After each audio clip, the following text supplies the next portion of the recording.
Welcome to Landlord Diaries, where we talk about midterm rentals and the opportunities behind them. We'll share landlord stories, talk about maximizing investment potential, and discuss how to live the very best landlord life. This podcast is proudly brought to you by Furnished Finder, the place for everything midterm rentals. Remember to like and subscribe if you enjoy our content. And we're back live with the Landlord Diaries, and this is your host, Kelly Bailey, in the Austin, Texas area and all the way up to Temple, Belton. One of these days I'm going to learn where Belton is. I got an easy way for you to do it. There's a really great Texas show, and that's why I got interested in Belton. It's called The Day Tripper. Look up the Belton episode of The Day Tripper, and you will have a fun time. Because every time you say Austin to Belton, and I think, I don't know where that is.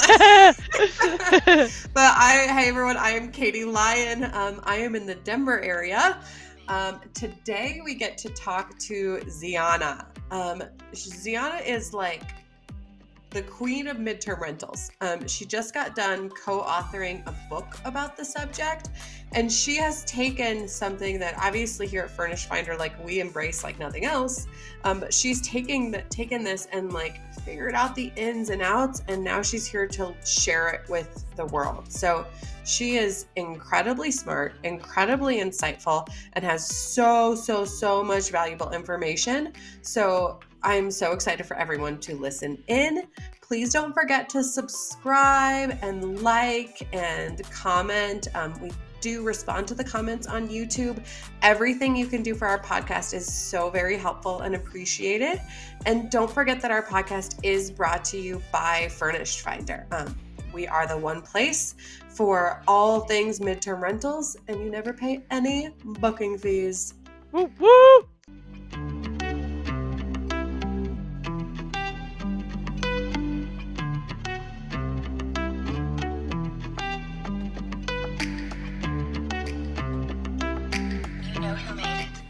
We have Zeona'a McIntyre with us today, who is the co-author of a new book called 30-Day Stay.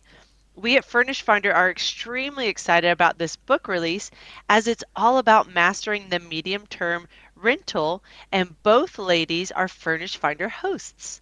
Zeona'a is a real estate investor since 2012, co-host of the Invest to Fi podcast, personally owns 12 properties and counting, and is an investor-friendly agent as discussed in the book. This will be a two-part series as we talk with Zeona'a about the first half of the book and co-author Sarah about the second half. You can find the book on Amazon and I'm sure plenty of other places, or you can connect with Zeona'a directly on her website, which is just her name, www.zeonamcintyre.com. Thank you so much for being with us today, Zeona'a. How are you?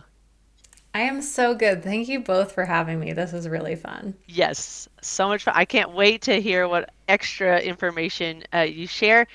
I cheated, and I'm so thankful Zeona'a was able to share one of the few copies available before their December 6th release date, and maybe that date changes, but that's what it currently is, December 6th.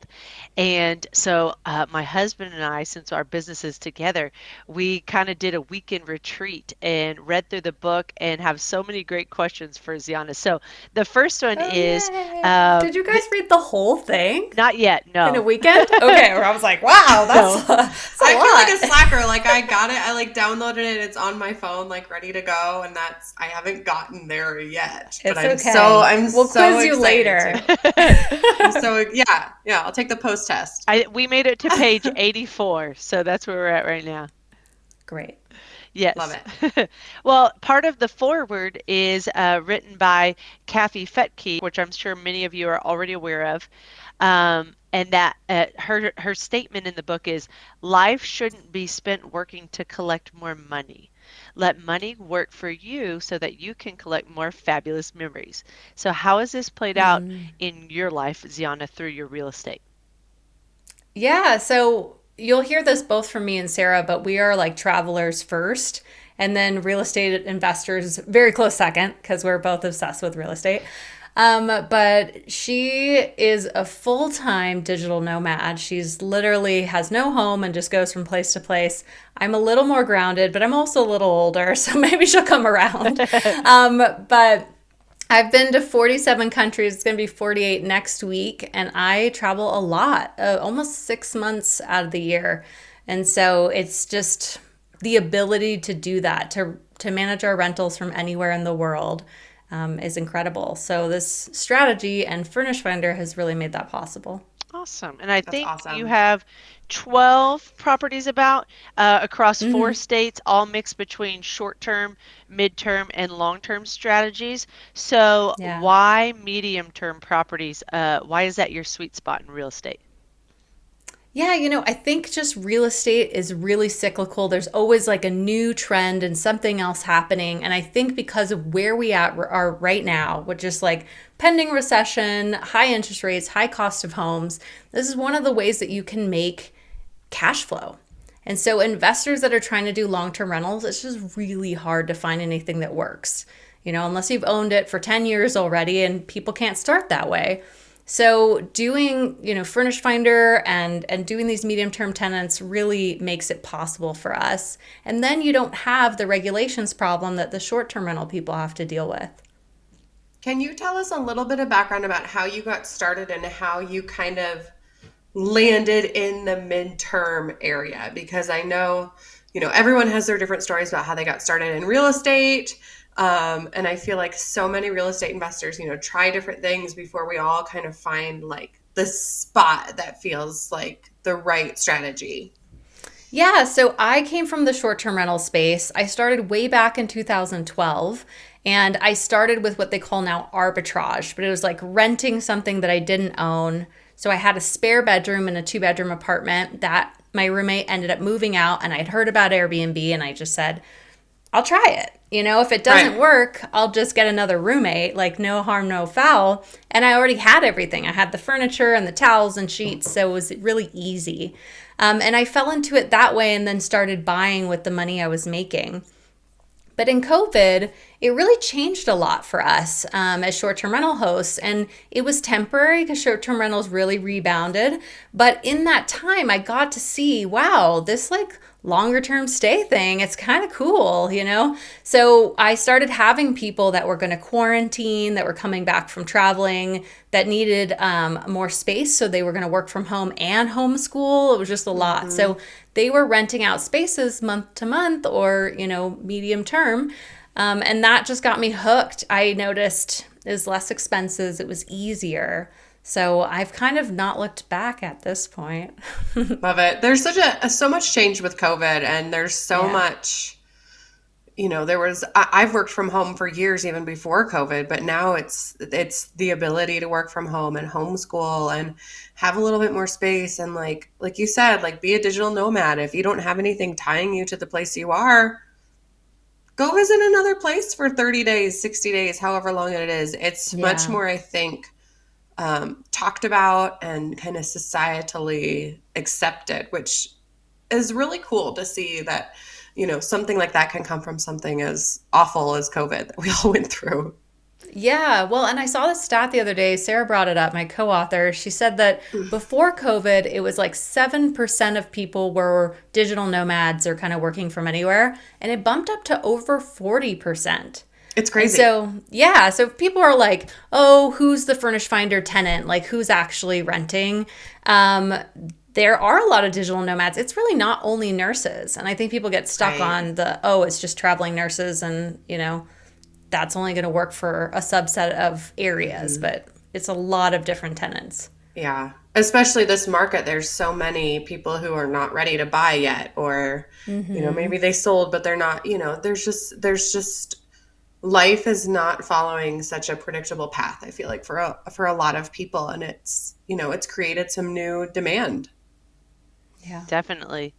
So I'm going to jump ahead to page 50 of the book, around page 50. Ooh, you're going to like reference them. I love it. Yes. We're helping you with your pre-release. And I'm excited for Dave and I to improve some of our strategies based off what y'all are writing in the book. So page 50, the It I'm says, surprised, Kelly. I need you to have like the book. Oh, you don't have the physical. You have the digital copy. None of us have it. I need you to have the book, like tabs. I took and, really like, good color. notes, so you're about to find out what's on page 50. I'm so sorry. Let's go. Yeah. So it says that y'all have 11 reasons why you like midterm rentals. I'm not going to get into all 11, but 3 of them specifically piqued my interest, which were, and I'll just read all 3 of them and then you answer them how you'd like. Sure. Less vacancy. So how do you navigate those conversations and choices to secure less vacancy, especially if you also use those same properties for Airbnb strategies? 2, popular in unusual locations. And then 3, works in inexpensive markets. Now I can repeat those, but whichever one you want to start with. No, I'm taking notes. Got it. Okay, so vacancy. So people are usually coming from one or the other. They're either I'm a short-term rental host or I'm a long-term rental host. Some people are starting from scratch, but this is kind of who we're looking at. For the long-term rental host, they end up having quite a lot of vacancy. So anytime a tenant moves out, there's usually this awkward period of we've got to paint, we might have to change out flooring, and that could take a couple of weeks, especially if you've got a kind of slower property management company. And then people only move in either the 1st or the 15th of the month. And so if you don't do it perfectly timed, then you got to wait another 2 weeks, right? So there's a lot of waste there. With medium-term rental, we basically have people move in, move out the same day. Sometimes we give our cleaners a little day buffer because they appreciate that. But you can literally, there's just that much demand. People are here ready, chomping at the bit to get in. Yeah, Dave and I experienced the same thing. And with we have 5 or 6 in Austin. It's the same thing for us. Yeah. And so coming from the short-term rental side, what happens to them is they're extremely seasonal. And so they'll rent almost every single day in their high season. But then when their slow season comes around, for most of the US, it's wintertime. Then they'll have like maybe 2 weekends a month. And 2 weekends a month is not covering your mortgage. So hopefully your high season pays for it all and then some. But if you add in using medium-term rental strategy paired with it, then you can fill those months. And it's really great. So that's kind of what we're talking about there. Love it. Now, how about the areas? Kelly mentioned that you talked about unusual areas. I'm interested in that. I'm also interested in where you find the areas that you get your midterm rentals, and if you have them in different areas or if you have kind of chosen one hub and kind of zoned in there. Well, that would be easier, but I talk about having like ADD with investing. It's like, ooh, this market's cool now. Ooh, this is trending, and then I just buy everywhere. So that has not happened. Popular and unusual locations. So this happens where people end up hiring out apartments for their employees. So it might be something that's very industrial and they've got workers building something or coming in to do a project. And so sometimes it's in a port town. It can be in a very industrial area. It can be rural, which is really like you wouldn't expect it. And then also like if you're working with the film industry, which I have one medium-term rental like manager who has over 100 units. She does a lot of placement for film and they are in weird places. So it's kind of nice to be like, oh, I don't have to be in the hottest market. I don't have to be in the biggest city. I don't have to be in like the vacation spot of America. Like they work all over. Is that Julie? So that's cool. Yeah, Julie. Are you going to talk to Julie? I hope you do. Well, y'all referenced Julie, and I met Julie at the Bigger Pockets conference during y'all's seminar on midterm rentals. So, I'm going to circle back with Julie at some point to make sure she's on the show, too. You should. She's got funny stories. Oh, she's good. a crack up. Yeah. Now, I have a question based on, you said that you have properties all over. How are you determining like this is a great market, right? Like you talked about the different types of demand, but like are you talking to certain people? Are you, where are you kind of doing your research? Because I know that's a question we get a lot at Furnish Finder is how do I know if this will work in my market? And my answer typically is, well, there's demand for this everywhere, right? But people always want a little bit more validation, if you will, right? Like, okay, well, Totally. how do I really know that it's going to work here? Yeah, I mean, it's scary to take the leap for sure. We're going through that right now, actually. We have some properties in Ocala, Florida, which is kind of central Florida, a little bit of a small area. And we're like, ooh, do we furnish these? Like, should we start doing month to month instead of long term? And it's just hard to get the data. It's like we need to talk to some hosts in the area and have people hopefully share. But this goes into the last thing. She was asking me about expensive markets, like reasons why we love it is you don't have to be in an expensive market. And a lot of the markets that this works best in, where you have this great ratio between cost of home and what you can charge for rent, is these like third tier cities. And so we kind of look through those. One of them being Omaha, that is like a real highlight right now. But actually, Forbes just came out with an article that talks about the 5 cities to watch that are going to have some appreciation coming up. And they're really unexpected places. They're like Lincoln, Omaha, Nebraska, Wichita, Kansas, a couple of these kind of off the beaten paths. But if you can position yourself close to 1 or 2 hospitals in that town, I think you have a win-win of appreciation and you'll have some tenants coming in.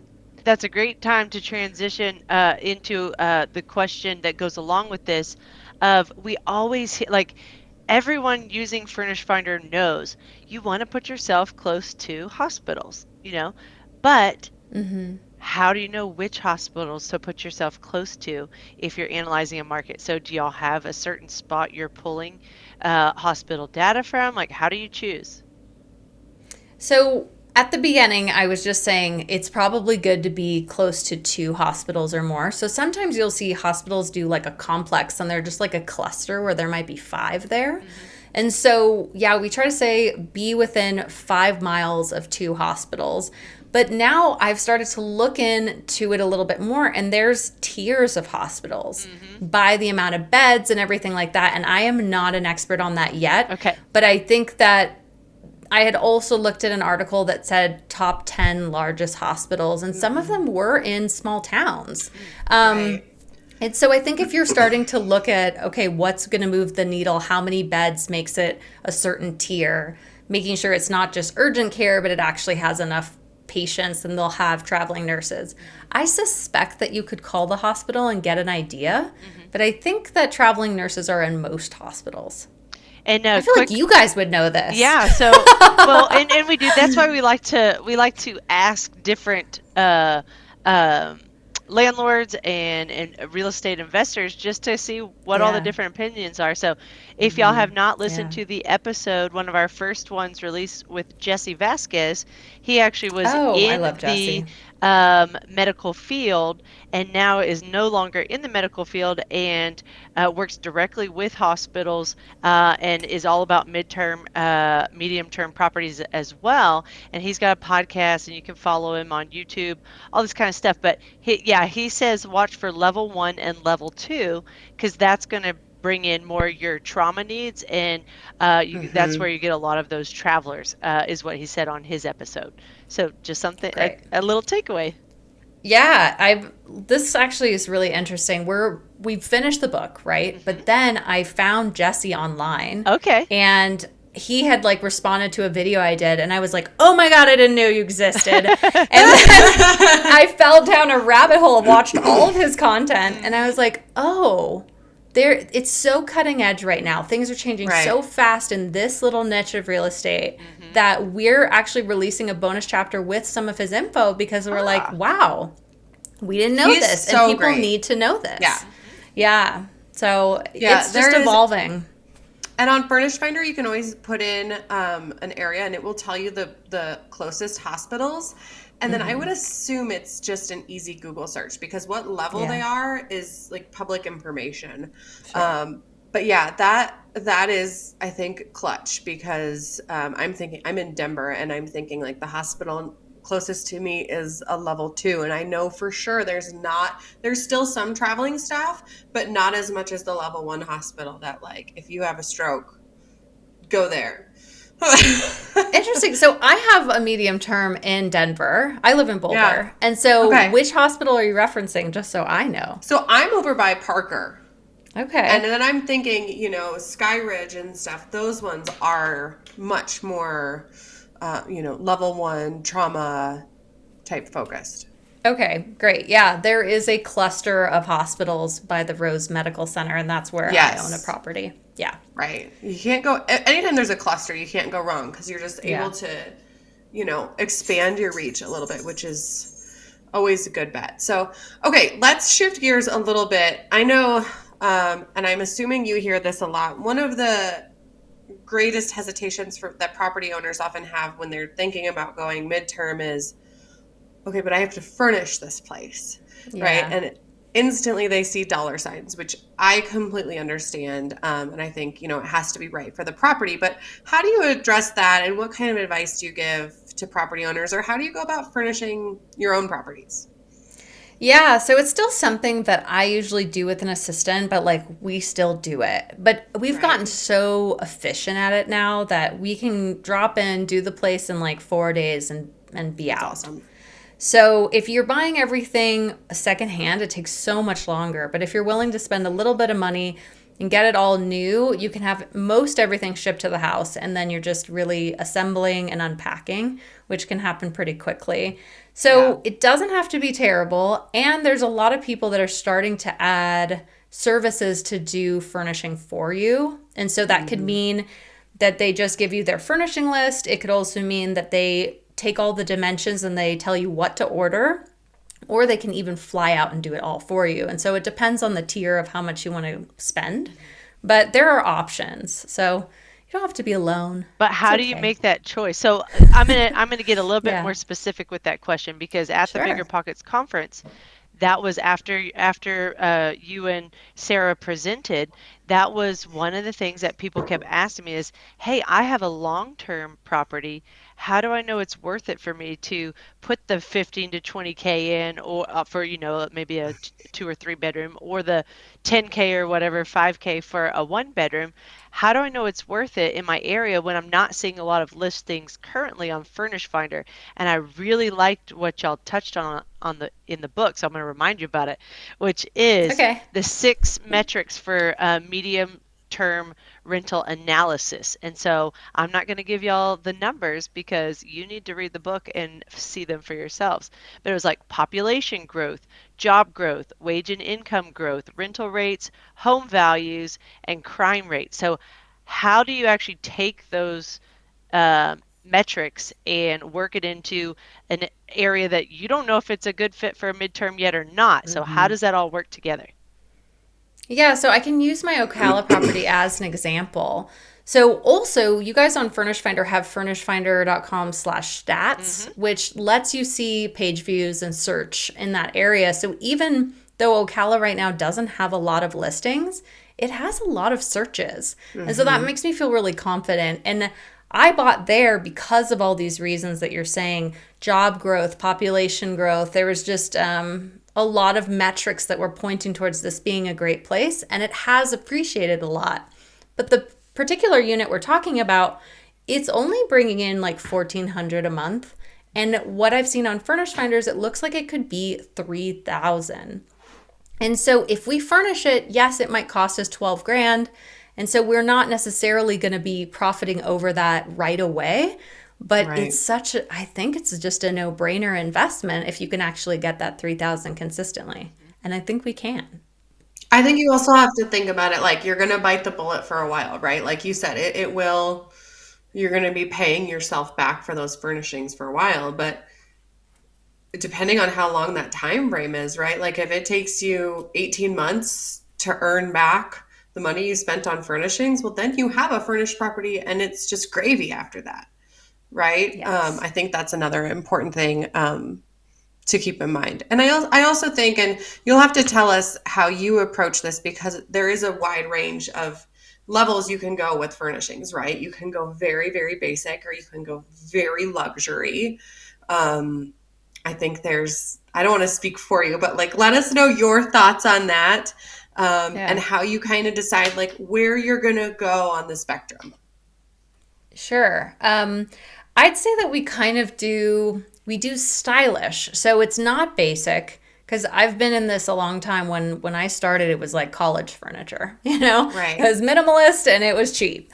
But no, now we're doing new and we're doing durable, but we're also really focusing on stylish because you're selling through the photos. Right. And the Right. thing that we're seeing mostly on Furnish Finder, and this is starting to change, I'm seeing it really quickly change, is that a lot of people were just renting out their basement or, a spare bedroom. And it's just kind of like grandma's. The pictures are not professional. There's really basic furniture. There's nothing really attractive about it. And so I think that anybody who's looking at it through the lens of an investor who's going to be deliberate about the way that they're styling it or even having someone help them, it's going to be totally different. It's going to be standing out in the Right. crowd. Yeah. I do. Yeah. I do want to share. I love this conversation because yes, I mean, if you're just using old furniture that's beat up and doesn't look great, it's not going to be very appealing. But I find it so interesting.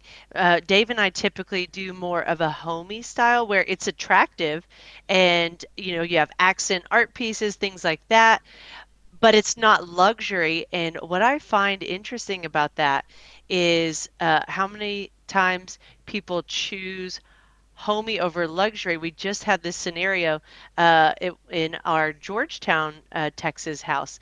Um, it's like I said, it's furnished nice, but it's not luxury. And so it was between our place and one other place that they were choosing, and they said, "Oh, it's really nice. It's like high end, really beautiful, but we need to figure out what the best fit is for us." And they ended up choosing our place.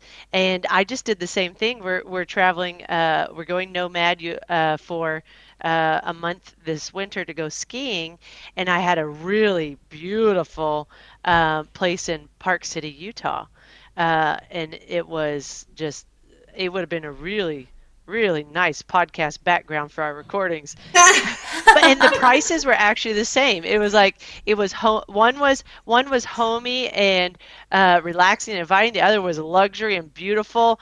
And so we ended up choosing the more homey one for a couple reasons. One, we only have two-wheel drive. We don't want to attempt the snow all the way an extra 7 hours to Utah. She's going to be closer to me. Yeah, are you there right now, Zeona'a? How long are you in Denver for? Is that I'm in 6 months out of the Boulder, year? so I'm about 40 minutes from Katie. Yeah, I go in and out all the time. So I'm going to be out in the next 6 days and then I'll be back. So just check in. I will. So we ended up in Breckenridge, and it's a super cute place. But I said, hey, we want our family and friends to be able to come enjoy it with us. Is that okay with you? And the first thing she said was, that just warms my heart.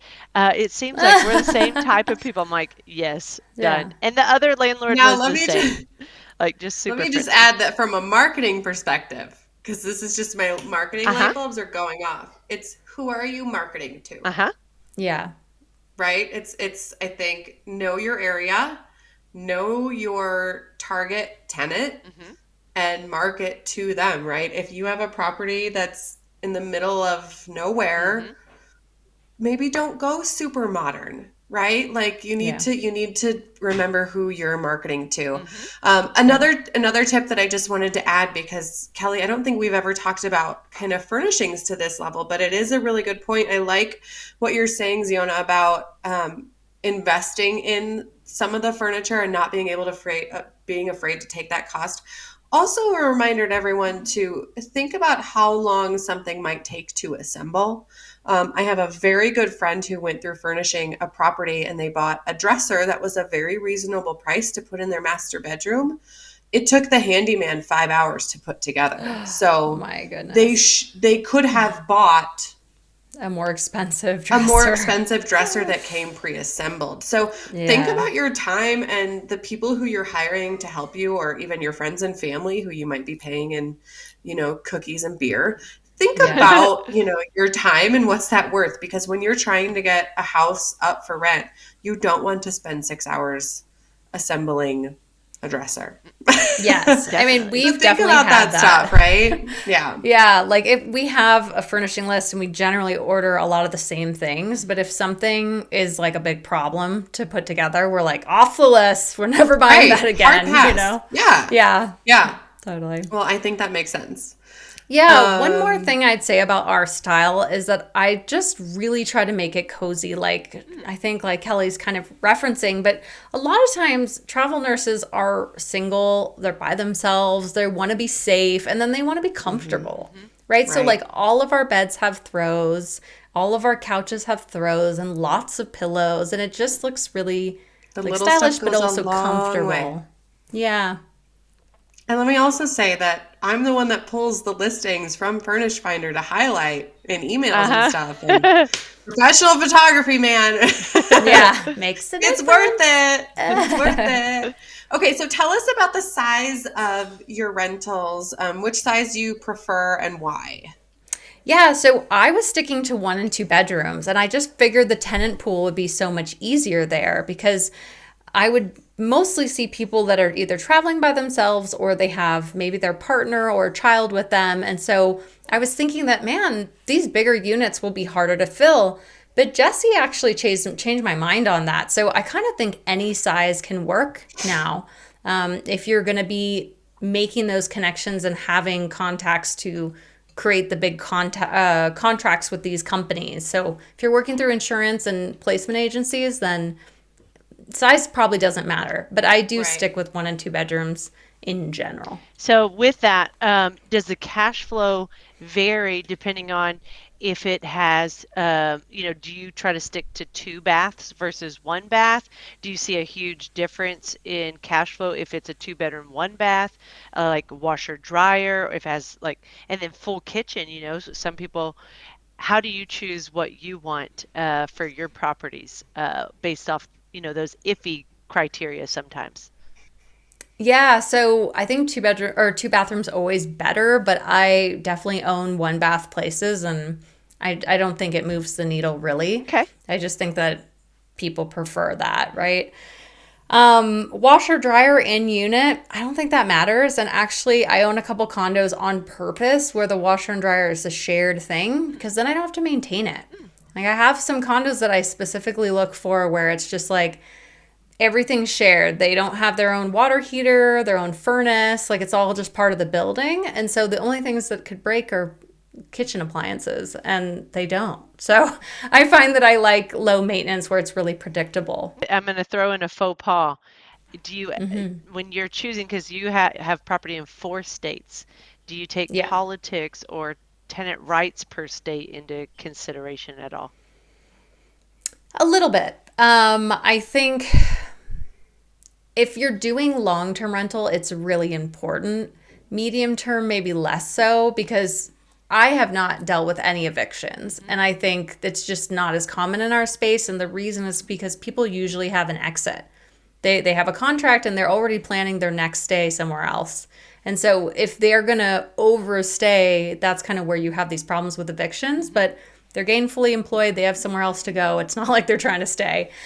So I just don't have that problem. But where it really comes in is sometimes with the taxes. So you'll see places that don't have income tax will have really high property tax. And so is that going to mess up your numbers? So you see that in Texas and Florida and some other parts of the eastern states. And so you just want to be careful with that kind of stuff. Yeah, agree. Yeah. So it says here that you bought your first 6 properties without getting a mortgage in your name. Yeah. Tell me, because now I'm thinking like this emoji, like,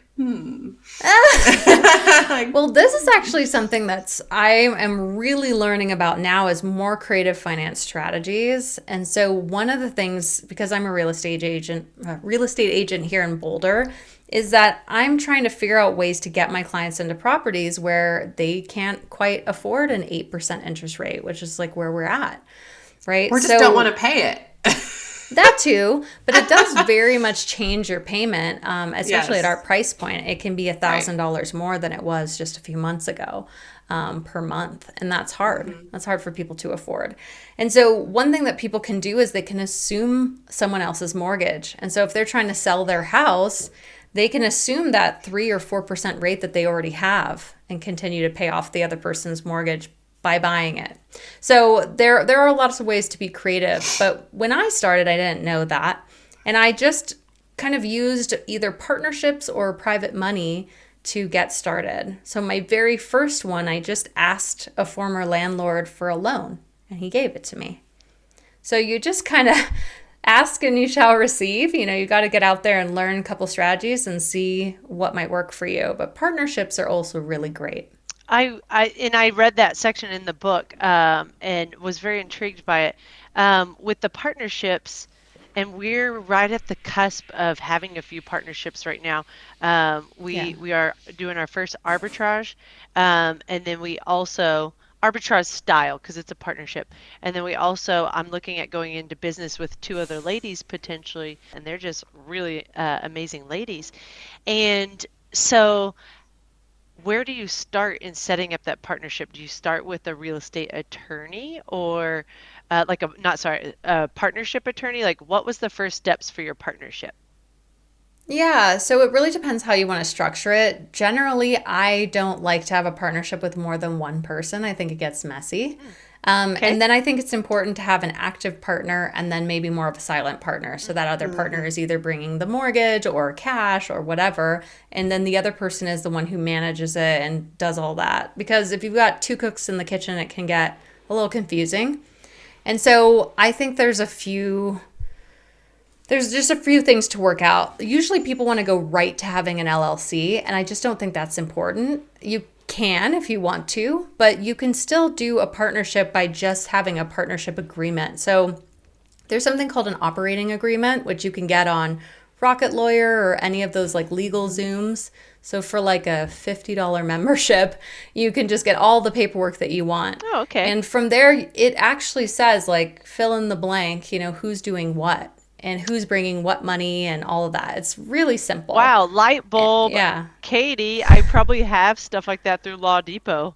Yes, You totally probably do. I'll have to It's start also- looking at it's- partnerships on Law Depot. Yeah, I Totally. will. And I'll add to that because we have some silent partners. They're actually family members in one of our investment properties. And that can get like, my husband was like, you want to get family involved in this? And I was like, no, they are silent. Like, I will give them all the information in the world, but by signing this partnership agreement, they agree that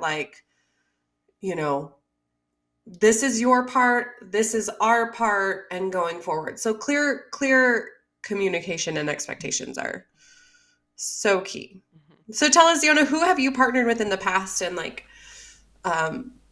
or do you still use partnerships, or like how's it going for you now? Yeah, it's kind of weird. I partnered with the most random people. People like at the time I was really into acrobatic yoga, which is just something we would do at the circus center here in town. And so I had met people through there that were just like friends of mine that, some of them had really steady jobs like engineers, and one other person had just sold a home. And so he had this cash he didn't know what to do with. And so they just heard what I was doing and got excited about it. But yeah, I always take that position of like, I'm the active person. You're going to be just kind of silent, and I'll only get in touch if there's like a big problem. So that's worked out really well. I did take on one partner last year where I was like, I want to be silent. Like, it's just so great to be like, just tell me how much money we're making. Awesome. So at some point you can become that person, Yeah. I love acrobatic yoga. I don't do it, but I could watch it all day long if it like on the beach or I've something. never even heard of this. YouTube it. It's pretty cool. I mean, not to be stereotypical, but that's also the most Boulder thing I've heard, in a while. Probably. Okay, but they do it in Denver, and you're gonna be. Oh no! I love Boulder. I'm just like yes, that checks. Totally. I just have one last question from me, Katie, for this episode. And the book says that you were financially free in 2 years with Airbnb. And so what was that journey like, and how has that redefined your why now? Yeah, so I heard about financial independence when I was 26, and the blogger, because back then that was what we all did, we read blogs. I found retired at 30, and I was like 50K in student loan debt, and I was working for like just over minimum wage, and I was like, wow, I didn't know that was possible, one. And then like, how am I going to do that? I want to do that, you know? So it was just the spark that was really important to start me off. And then what he had was he had put 600,000 in index funds, which was kicking off like 2,500 a month in dividends for him. And I thought, okay, 2,500 a month, I can live off of that. I was like a frugal college student, and he had a paid off house. And so as I started my Airbnb journey, which kind of happened at the same time, I didn't think like 600,000 might have been $1.5 million. I was like, I'm never getting there, but here's just my goal. But what ended up happening is that as I was doing these short-term rentals, I was getting cash flow. And so then I started to realize, wow, you could have 2,500 a month from like one property, two properties. And so I got to it really fast. And that's the same with the medium-term rental strategy is like now you have access to cash flow when long-term rental wouldn't have done that for you. What's your minimum? Like what's, if you're analyzing the numbers, and the book, we didn't get into it much on the episode here, but the book has some really great breakdown of numbers. That's probably my favorite part of the book is just the physical examples of the numbers and how they work out. So do you have a minimum cash flow you want to see to say yes to a property? Yeah, so I usually like 15% cash on cash return. And what's great is that if you just look on Furnish Finder, and you can search your area, you can see the map, and you can see what other people are charging. If you get an idea of what you think yours is worth, you can take that amount, times it by 12, you've got like what it makes in a year, and divide it by the purchase price of the home. If you've got 15% or more, that actually is enough to say, okay, this is worth putting in a spreadsheet and like getting all the numbers because it's probably going to be close to what you need. So that's kind of like a quick and dirty way that I analyze. Like I'll go in different markets and be like, Tulsa, like you can't actually charge enough for what it costs to buy there. Okay, moving on. Like I'm really looking all over the place. That's a great hack. So that's the way that we do it. Nice. That's awesome.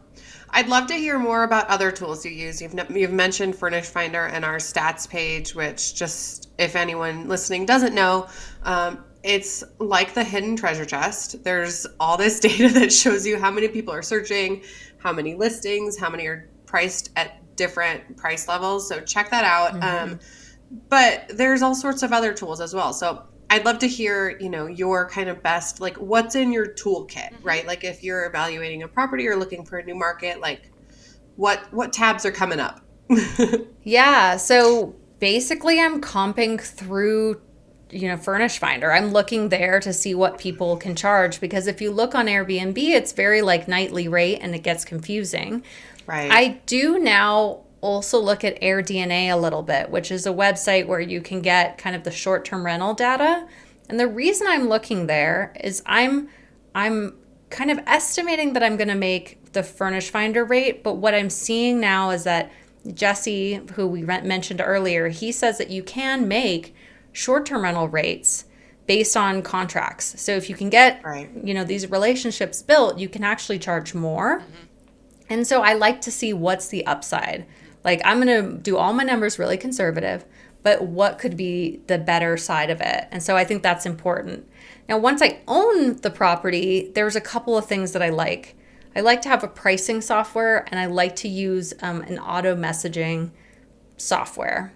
So I think those are really important. So the pricing software is because I also list on Airbnb and that is a more seasonal platform. And so if I just said, hey, I'm at $2,500 a month on Furnish Finder, I'm just going to do that every single month, I'd actually be missing out. And I think it's important for people to know that even on Furnish Finder, take into account the seasonality and go in there and update your price because that's really important. And so the pricing software helps you with that because you don't always know. What is it? Right. What is your pricing software? I would recommend Price Labs. I use Beyond Pricing, but I'm on my way out. Price Labs. Yeah, yes. So I kind of, And one thing that Jesse also said, that Dave and I had a conversation with him, he said your goal should be to, and it's similar to what y'all say in the book, your goal should be to double long-term rent rates. So it's like take whatever the long-term rent is and double that, and that's your goal for midterm rental. So I switched my mindset and started doing that. And before example, I was maybe putting 29.50 on a property. It seemed I would look at the competition around me on Furnish Finder, because we're exclusively on Furnish Finder currently because we haven't had to look elsewhere. And then I took his advice into consideration, and same advice y'all are giving in the book. And so I started putting 4,000 on there instead, which was doubling the long term. And you say this quite often. You only need one. That's all you need. Yeah, just need one person to I say say yes. that too, Kelly. We've totally talked about that before. You only need one. When I got our first rental property, I was so nervous about renting it out, and I'm like, wait. I don't need 100 people. I need one. Yeah. But of course, we do want to keep our travelers in mind, and not if they really can't afford it and there's nothing else and they really want your place in, maybe we do consider a discounted rate and working with our medical traveling professionals. I will say I'm going to add a couple of things here to the pricing too. I think there's, and Kelly and I have talked about this a lot, the line of communication with your travelers. If they're going to stay for longer, maybe you give them a little bit of a discount. Sure. On the other hand, if you have something really unique at your property that might not add like technical value to your property, but it adds an experience or something like that, you should be able to charge for that. I mean, at one of our rental properties, we have made the basement into a kid zone. There's a racetrack. There's a Lego fort. There's like a wall that you can build on. Now, does that have any value to an appraiser? Absolutely not. Does it have value to a family renting? Absolutely. So we get to charge a little bit more. So look at those kind of intangibles as well. Good point. Right. That's what because a lot of our goal is to always be walkable to cool spots. And so like an easy way to do it is find a $50 bike and add a few bikes where they can just bike to downtown for dinner and stuff like that. That's a good point. Well, Zeona'a, I think we want to give you the last word and with two things. I would love to hear, if you could give any current property owner or someone interested in real estate investing, some words of wisdom. What do you wish you would have heard, 12 years ago or whatnot? And then additionally, I want to give you a chance to hype your book a little bit so we can spread that love. Okay. Yeah. I mean, what I love about it is you're not committing forever. And so this is the same that I tell people that are trying to do short-term rental is like, just give it a shot, because you can literally go away for a month and just rent out your own place. You don't have to go buy a place or anything, and just see how that feels. Maybe you'll realize like, I'm not a real estate person, or I don't want to be a host, because it's different than doing long-term rental, right? It's more hospitality focused. And so make sure you like it. And then this is like such an easy strategy that it lets you try it on, and then now you can go out and buy stuff. But don't feel like you have to make this huge commitment right out of the gate. Love it. Yeah. And let's hear all about your book. Yeah, so the book really breaks it down. We're super thorough in the book, but we also like to bring in a lot of story to kind of teach through story. So there's a lot of case studies, but basically everything you need from, just having to figure out where to buy, how to finance it, how to furnish it, just all of it is there. So you can really pick up that book, and that would be like, you can have rental right after. That's what we would hope for. And tell us the name of it again and where our listeners can find it. Yeah, it's called 30-Day Stay, The Investor's Guide to Mastering the Medium-Term Rental. And right now, I think BiggerPockets is the easiest place to get it. So you can go to biggerpockets.com/30-day stay. And if you use my name, Zeona'a, you can get 10% off. Love it. Awesome. Yeah. I already bought 3 copies. I know. Kelly got the copy for me, right? I did. I bought you a copy. Well, this was so fun. Thank you for your time, Zeona'a, and until future conversations. Thank you, guys. Thank you. Bye.